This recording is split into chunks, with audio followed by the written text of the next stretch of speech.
On today's show, I've got 8 moments from the Mavs' first game that'll tell you how the Mavs are going to unlock their offense, why Cooper Flagg is special, and why this team has a chance to do something good. Today's Locked On Mavs. This is Cooper Flagg, and you're listening to Locked On Mavs.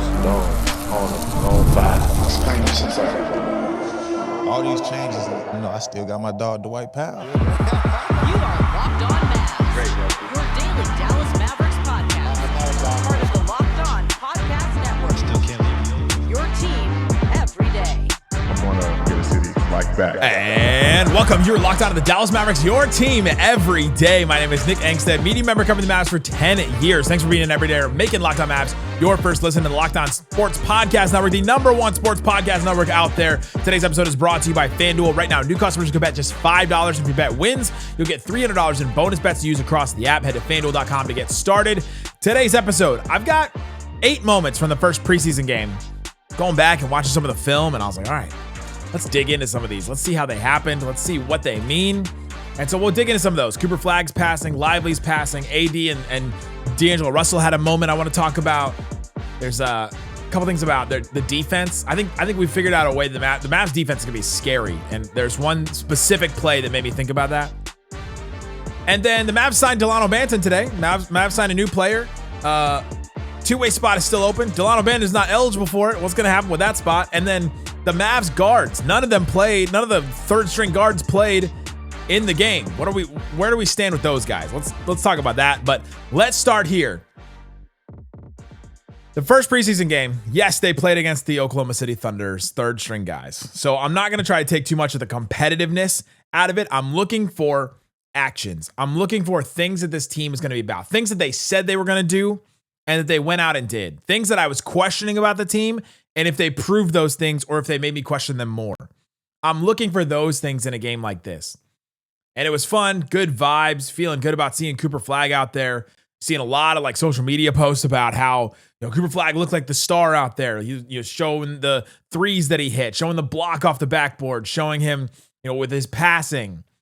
Some great moments across the board for Mavericks fans to enjoy, and for Cooper Flagg to just show what he can do. But I've got 8 moments from this preseason game, and one of them is one of the reasons why this offense is going to be unlocked. And it's simple. Cooper Flagg dribbled against Cason Wallace. It was a big question that I had going into this game, and honestly going into Summer League, going into the Mavs' first any kind of action at all.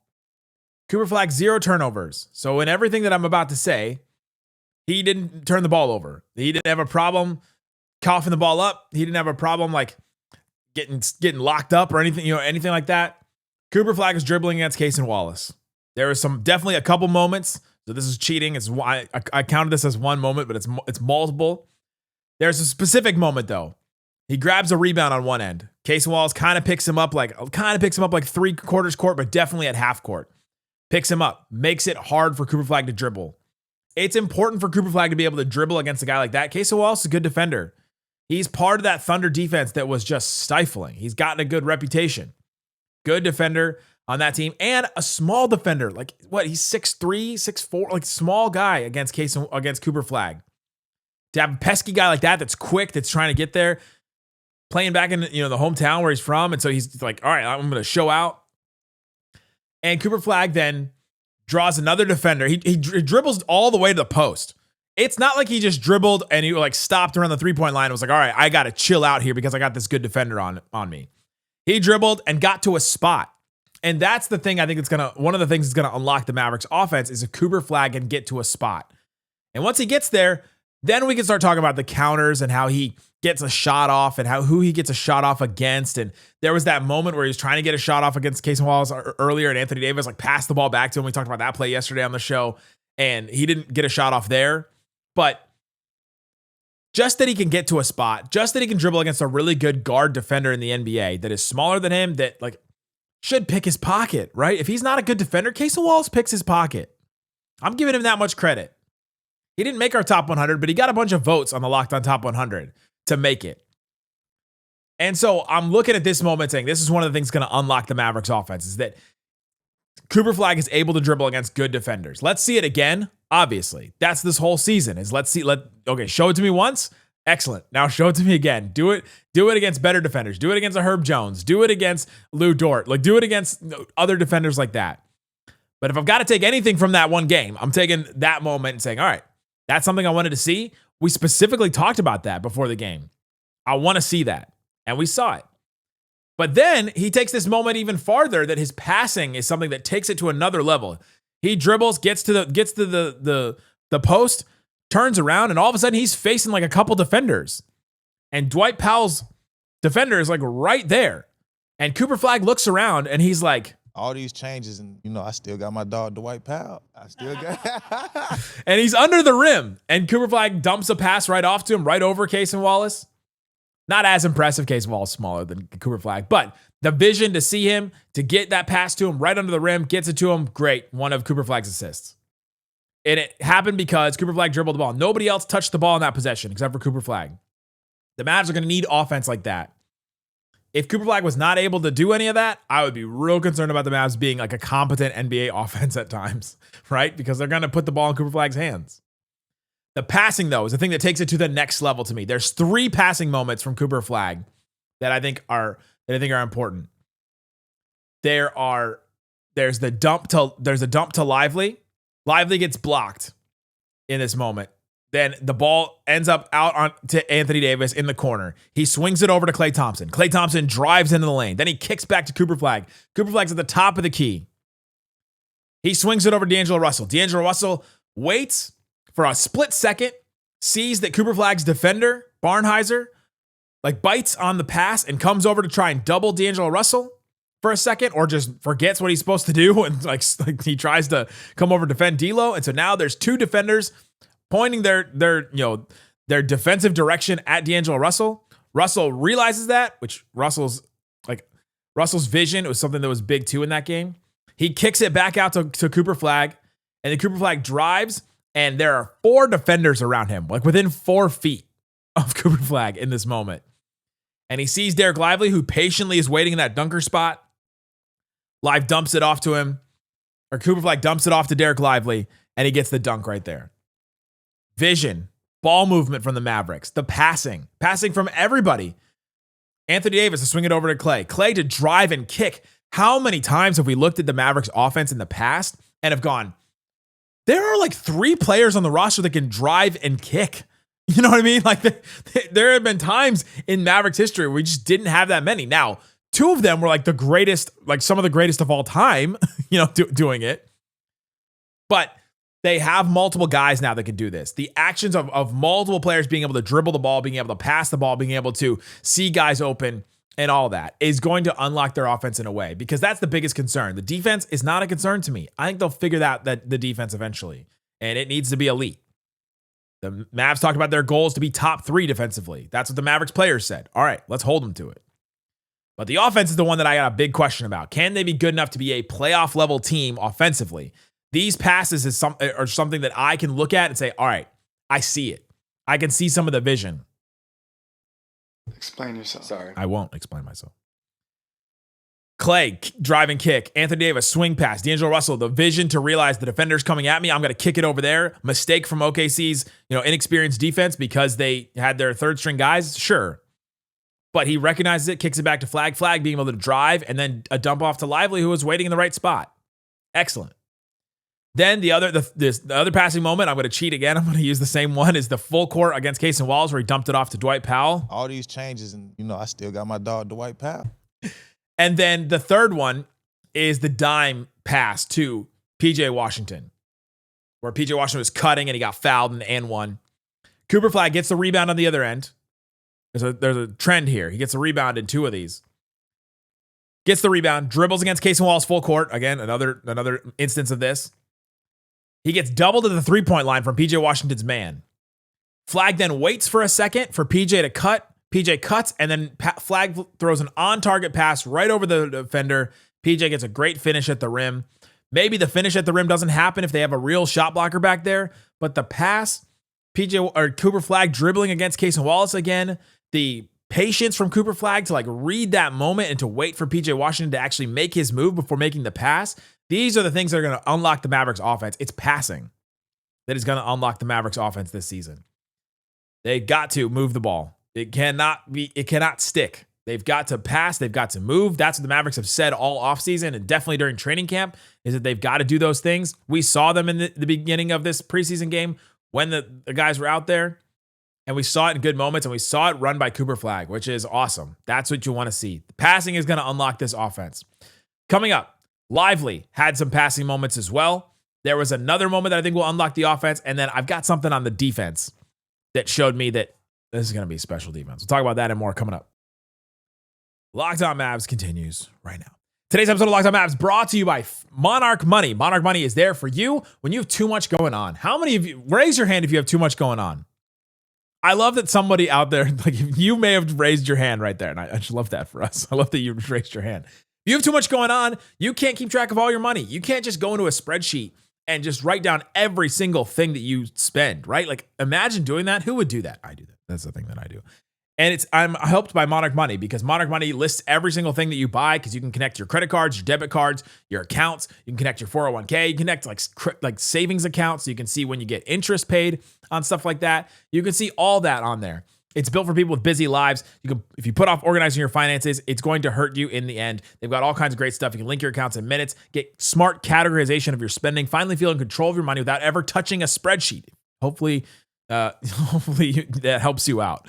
Don't let financial opportunities slip through the cracks. Use the code LOCKEDONNBA at Monarch Money to get half off your first year at monarchmoney.com with the code LOCKEDONNBA. Dogs. All of us. All 5. Dog. You got that dog in you. It's no key. Got to be born with it. Shout out to everybody. Thanks for hanging out with us on Locked On Mavs, being part of the show, part of the Raccoon Squad. That's what we call our listeners, listening every single day. We appreciate you for checking out the show. Check the QR code for different ways to follow the show, like our text line. Love the text line. There's a bunch of ways that we can get in contact with you. You can text us. We'll send you rumors. We'll send you stuff during the game, after the game, all that kind of stuff. Love that. So check the QR code for ways that you can get in on that. I'm going over moments from the preseason that stood out to me. And I talked about passing from Cooper Flagg specifically a lot. D'Angelo Russell as well. He had 5 assists in this game, and his passing stood out. We talked about him a lot yesterday. We also talked about Max Christie's off-ball movement. I think that is big because you can't just pass to somebody standing there, right? They've got to be moving. And so the off-ball movement is definitely big. But I thought Lively had 2 assists in this game that were pretty big because you see what Lively can bring to a team, that it's not just set a screen, roll to the rim, and finish. Because the big question about Lively, besides health, has been, what is he going to do on offense if not for a Luka Doncic type player? If not for an elite pick and roll player? How is he going to be able to do anything on offense? Is it just taking the 3 this year? We didn't see him even kind of line up for a 3 in that first game. I'm interested to see if that happens at all, or if Jason Kidd is just gassing us up. I don't always tell you guys the truth. About Dereck Lively taking 3s at all this season. There's 2 passes, 2 assists that Dereck Lively had. One of them, top of the key. He catches the ball at the top of the key, and it's just an easy backdoor to Max Christie. A great find, a great pass, pinpoint, bounce pass, right exactly where you want it. But it's Dereck Lively at the top of the key. What did I talk about yesterday on the show when the Mavericks had mentioned that they're going to use Anthony Davis as the Sabonis role, like the hub of the offense? That can change the geometry of the court for you on offense. Because if you have this big in Dereck Lively, and he's not going to be a threat to shoot, he may be a threat to shoot eventually, but right now he's not a threat to shoot. Why doesn't the defender just sag off of that guy, stay back, and then and not guard him, and then be another player in the paint so that you can't get any more penetration into the lane? Well, this is one of the reasons why, is because if you have the ball in your hands, that defender's got to be up on you, because you can all of a sudden, a screen can be set for you. You take one dribble and then you pass back to that guy, or you any kind of other off ball movement, or a dribble handoff. Isaac was talking about DHOs a lot the other day. The dribble handoffs are going to be big for the Mavericks, and this is how Sabonis gets most of his assists for the Kings. Lively's got the ball. Somebody comes over, it sets a screen for him. All of a sudden, Lively passes the ball out to him. He turns and sets the screen, and all of a sudden, that player has the ball with momentum going to the lane because Lively set a good screen for him right there. Dribble handoff. Lively takes the one dribble and hands the ball off to the player that comes around. Lively turns and sets a screen for him. Then all of a sudden, you as the defender defending Lively cannot just leave that guy, because there's going to be a screen action and you just can't be left in the lurch right there. And so that was one of the reasons why that backdoor to Max Christie was big, because of the position that Dereck Lively was on the court. He started at the top of the key. The next pass, he started at the top of the key too. Top of the key, and he gets inbounded the ball from Anthony Davis. I've talked about this a lot ever since the Mavs drafted Lively. That is like an asset for the Mavericks to have a Dereck Lively who is now 7'3" to catch inbound passes. Because there were times when the Mavericks had Dwight Powell. I'm going to do the drop again. I apologize to anybody that's annoyed by the drop. I'm not. I still think this is one of the funniest things. I'm going to use it again. There are moments when like Dwight Powell was the only center on the Mavericks. All these changes, and I still got my dog Dwight Powell. And the Mavs couldn't inbound the ball sometimes. It drove me crazy because they just had smaller guys and they couldn't, they didn't have good inbound plays where they had to figure out, and they had to call like timeouts sometimes because they couldn't inbound the ball. It seems like such an easy, simple thing, but to have Dereck Lively quick inbound the ball, boom, you don't have to worry about that 5-second call at all because you got Dereck Lively right there. The Mavs inbound it, looked like it was on purpose, inbounding to Dereck Lively. And then Dereck Lively is like 5 feet behind the three-point line with the ball in his hands. For a center that's not like a Jokic or a Sabonis or a Şengün or like a dribbling, playmaking center, that is a dead zone, right? Like if you are, who should I put on blast? A Jonas Valanciunas, a Steven Adams, if you are a Clint Capella, some of these centers, that's a dead zone. You have the ball in your hands. You're just waiting for a guard to come get it from you. Not for Dereck Lively. He takes a couple of dribbles to the right. Cooper Flagg fakes an off-ball screen for Klay, and then he cuts to the basket real quick. Klay Thompson then, like, instead of taking the screen, he goes quick to the three-point line. They're hoping that the Mavs are hoping in that moment that both defenders go with Flagg, and that Klay Thompson is open for a three. Isaiah Joe, I think it was, on the Thunder, doesn't fall for the fake, and he goes with Klay Thompson. And so Klay Thompson doubles back, and Klay Thompson goes out to the three-point line and then cuts back into the lane. He's wide open. Dereck Lively, after the two dribbles, is on the move, makes the pass, reads it, and makes the cut right to Klay backdoor and finds him. A big moment. The passing is going to unlock it. I'm excited. I'm excited. I hope that you can tell that I'm excited. I have to apologize that you felt that he should have played more. I wish everybody could have played more because I was enjoying that game. One last moment that unlocked the Mavs offense. I saw this posted a lot. I think it was was it Steve Jones? Was it Steve Jones that posted this earlier today? Yeah, I think it was Steve Jones that posted this play. D'Angelo Russell set a screen for Anthony Davis. It was an inverted pick and roll. Inverted in the sense that usually it's the guard that has the ball and the screen comes from the big. Now, Anthony Davis had the ball and D'Angelo Russell set a screen for him. This was what happened a lot with like Luka and Kyrie. They would set screens for each other, but this is different. The Mavs have not had a big that can handle the ball like this, that a guard could set a screen for. And this is a thing that I think opens up everything because Anthony Davis gets a rebound, takes it down the floor himself. D'Lo sets a screen for him. A double team goes to Anthony Davis, and Anthony Davis overhead passes back to D'Angelo Russell for a wide open three. Passing and guys being able to do a bunch of different things. Cooper Flagg being able to grab the ball and rebound it and take it all the way. Dereck Lively being able to be inbounded the ball, dribble it a little bit, and then make a play. Anthony Davis being able to rebound the ball and take it himself. The Mavs have multiple guys that can do this now, and that's what's going to unlock the offense. I'm not trying to gas it up and say it's going to be a top 10 offense. I'm just saying, can we get to 15? Can we get to top 20, right? This was the problem with the Magic for so many years. They had this elite defense, and then they couldn't even crack top 20 offensively. How will the Mavericks do that? They're going to do it with their passing. They're going to do it by having multiple guys that can do multiple things.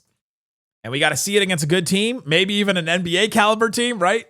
But we can see some of these things, and I'm excited for it because I saw some of the vision of this team.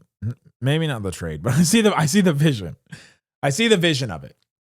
Coming up, there was one play that showed me exactly why the Mavs defense is going to be scary. I'm going to tell you what that is. Let's get into that. Coming up, Locked On Mavs continues right now. Today's episode of Locked On Mavs brought to you by FanDuel. FanDuel Sportsbook, all kinds of things that you can use to get in on the action. And right now, if you're a new customer, you bet $5 and you win, you get $300 in bonus bets. Let's see if they got any preseason action going right now. They got some preseason action. Nothing for the Mavericks right now. Mavs to make the playoffs right now. Minus 102, yes. So you got to bet $102 to win $100. And then no is minus 130. So you got to bet $130 to win $100. So Vegas thinks that more than likely than not, the Mavericks will miss the playoffs, but it's not that bad. It's not like a crazy one because you look at the Nets. The I didn't look this up before. The Nets don't even have odds to not make the playoffs. Like, what would it be? Right? Like, it would be like it would be like minus 100,000 for the Nets to not make the playoffs, but it's plus 4,000 for them to make it. Oh, that made me laugh. If you're a new customer, go to FanDuel, put down $5 on anything you think is an absolute lock, and you get $300 in bonus bets to use anywhere else. Again, check out FanDuel, download the app, go to FanDuel.com. FanDuel, please gamble responsibly. I'm not a doctor, so I don't know. All right, Isaac, we're getting into the Dallas Mavericks. We talked about what will unlock the Mavs offense.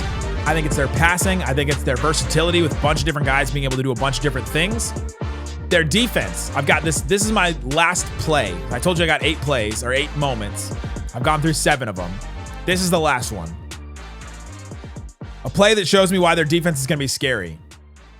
So, one of the things that teams struggle with when you have a shot blocking center, Dereck Lively and Anthony Davis, is they all of a sudden a lot of centers have started to shoot threes, or you start them at the top of the key. I just mentioned Lively, dribble handoffs at the top of the key. You got Sabonis up there, you got Jokic up there, you've got Şengün up there. Like, you got these guys that all of a sudden are playing at the top of the key. What does that do? It takes the center, the defending center, away from the rim, away from the shot blocking spot, and all of a sudden now you've got guards and wings trying to guard the rim below the basket. And that is not as effective as your 7'3" guy trying to defend there. And so this happened to the Mavericks in this game. Jalen Williams from the Thunder was at the 3-point line on the right wing. Dereck Lively was guarding him, so he was away from the rim, right? He was just out there on the perimeter guarding, just like another wing, just like another guard. Anthony Davis, for some reason, was on Case and Wallace, I believe, on the left wing. And so he was away from the rim too. And you're like, oh, there's the 2 shot blocking guys away from the rim. Now the Thunder should have clear path right to the rim. Maybe it'll be hard to dribble past those guys because the wingspan right there. But if they get past any of those guys, the low man or the guy defending that has to come over and defend the rim is a guard or a wing. Dang, that stinks. This is good positioning for the Thunder to go get something at the rim. So Brooks Barnhizer gets past D'Angelo Russell after a screen. He's going wide open to the basket. And who swings over and who slides over and blocks his shot off the backboard is Cooper Flagg. You cannot rotate any of the Mavs shot blockers out of the play. I don't think it's possible. I don't think a team has enough shooting. I don't think they have enough players that are necessary to be defended by big guys to rotate all 3 of the shot blockers away from the rim. You pull Lively away from the rim. Okay, Anthony Davis, Cooper Flagg are still back there. You pull Lively and Anthony Davis back there. Cooper Flagg is back there like this play. Cooper Flagg is pulled away because he's defending somebody else, and Anthony Davis' guy is defending the rim. All right, the center is still back there in Dereck Lively. There's 3 of those guys at all times that can defend the rim at a really high level.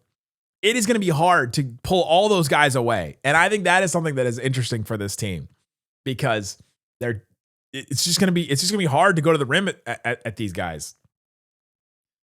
So I was really excited about that play because it's just you talk about it all offseason. You're like, there's these 3 guys that can all defend the rim, and then you see it on the court and you go, oh, that's why. When a team tries to pull the center away, there's 2 of them still back there, right?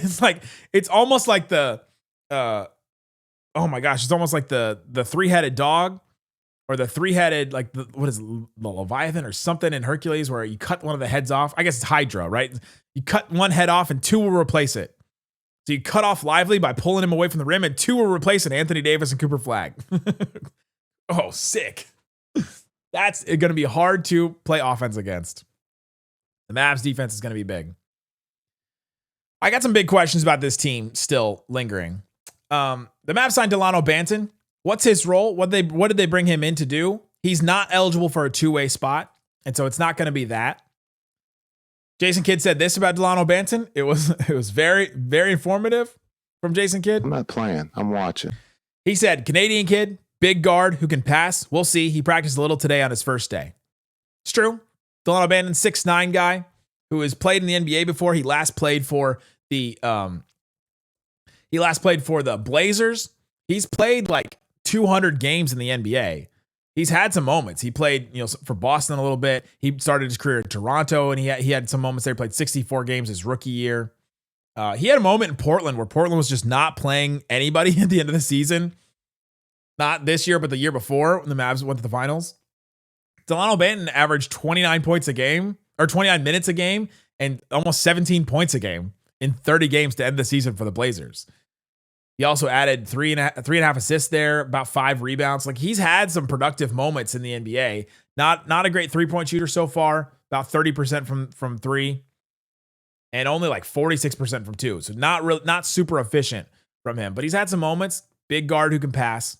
And the Mavs are looking for, big guys that can pass. The passing is going to unlock it. I'm not really sure what his role is at this point, but it was interesting that they waived Matthew Cleveland, who could have been in line for one of the two-way spots, and they bring in Delano Banton, who is not eligible for a two-way spot. He's been in the league too long. He's been in the league 4 years already. So that's interesting. I'm not fully going for it. I'm not doing the Windhorst fingers yet. Like, why did they do that? I'm not doing this, but interesting move. That's interesting. The Mavs two-way spot. Jason Kidd was asked about the two-way spot. Like, what are you looking for in the two-way spot? He said, can we get past 2 weeks? Can we get past 2 weeks in camp? Which is just always a funny Jason Kidd remark to me. But he said they're looking for the most skilled player who deserves it. Right now, like, Dennis Smith Jr. is not eligible for it. Jeremiah Robinson Earl is not eligible for it. Delano Banton is not eligible for it. I don't believe Brandon Williams is eligible for it anymore. And he's got a contract anyway. I guess he's got a contract, so that's why he wouldn't be eligible. I think the only player on the roster that's eligible is Moussa Cisse right now. The center that had that really good block the other day. I think he's the only one that is eligible for this spot. So unless they're bringing in somebody that's not on the roster, like the Mavs don't have one of the things that the Mavs did was they bring in all these guys that have NBA experience. Delano Banton, Jeremiah Robinson Earl, Dennis Smith Jr. have all played like over 200 games in the NBA. Got Jaden Hardy who's played. Brandon Williams now who has played. Maybe they're going to waive Brandon Williams and put him at the two-way. Can they do that? I think he's only played 3 full years. He sat out 1 year. So maybe they count that as like a redshirt year. Or maybe it starts your first rookie year. I don't know on that. That one's an interesting one to me. But I think the Moussa Cisse is the only one eligible for this other two-way spot. So it makes me wonder, like, what are they doing? What is the plan here? I think we've seen this. I think we've seen Nico in the past. I can't remember the exact player. I think we've seen Nico in the past just pull somebody out of nowhere and put him on the roster and put him as the two-way. I'd have to go back and look, but I don't know. It's interesting to me. And then the Mavs 3 guards, Dennis Smith Jr., Dante Exum, Brandon Williams, did not play in that preseason game. And between those 3 guys, I think 2 of them makes the roster. 1 of them can't. There's just not enough spots. So what do? Dennis Smith Jr. half practiced on Tuesday, so that's good. That's interesting that he at least was participating in some way. We didn't hear on Brandon Williams. I'm assuming that he did, but we'll see. He didn't play in the game. And then Jason Kidd said Dante Exum is just out. And he didn't give a reason. So maybe it's something personal. He's been like around the team here and there. So I'm not sure what's going on with that situation. But man, like Dante Exum not being ready to not being healthy. Maybe it's just because the Mavs have so many health question marks on this team. But man, just give me somebody that's going to play, you know? Like, just give me somebody in that last spot that's going to play. Give me Dennis. Give me Dennis over Exum in that last spot. And I know he didn't play in that game either. And so now we're just like, all right, but I know Dennis is gonna play. He's less injury prone than Exum is. I'm kind of at that spot right now with this last spot. And maybe it's just because we love Dennis. He gives us good moments. All these changes, and I still got my dog Dwight Powell. I still got you know what I mean? I do know what you mean, Dennis. But man, maybe it's just the fatigue of like always having guys out in the end of last season. And one of the things with Exum is like, all right, you're feeling good. He's part of the rotation. Oh, he's out with an injury. Oh, we could really use a guard right now. Oh, he's out with an injury. He's just been injury prone his career. That's been frustrating. So to see him out again, I don't know what it is. Jason Kidd didn't say what it was. We don't know if it is even an injury. It could be something different. And if it's something different and he's going to come back and be ready to go, like, all right, I'll eat my words on that. But just give me Dennis at this point. If he's out because of some kind of injury, let's just move on. Give me Dennis in that spot. Give me Dennis and Brandon Williams. I got 2 guards to give me completely different things than that that guard spot. You roll with Jaden Hardy, Max Christie, and then eventually Kyrie will come in, and D'Angelo Russell will probably come off the bench at that point. But those are your guards off the bench. Let's roll with that. Caleb Martin also half practice today. He mentioned that Dennis Smith Jr. and Caleb Martin half practice. So that's good to hear from Caleb Martin too. There you go. That's my thoughts on the Mavericks. Check back in. We'll be back tomorrow with more breaking down the Mavericks, and then Fan Jam on Friday. We'll be breaking down that too. Slightly and I will have an episode on that. Isaac will not be in attendance. That is not a thing Isaac likes to do. But we'll have stuff on that. We'll be here for you. Guys, thanks so much for listening to Locked on Mavs. Peace out.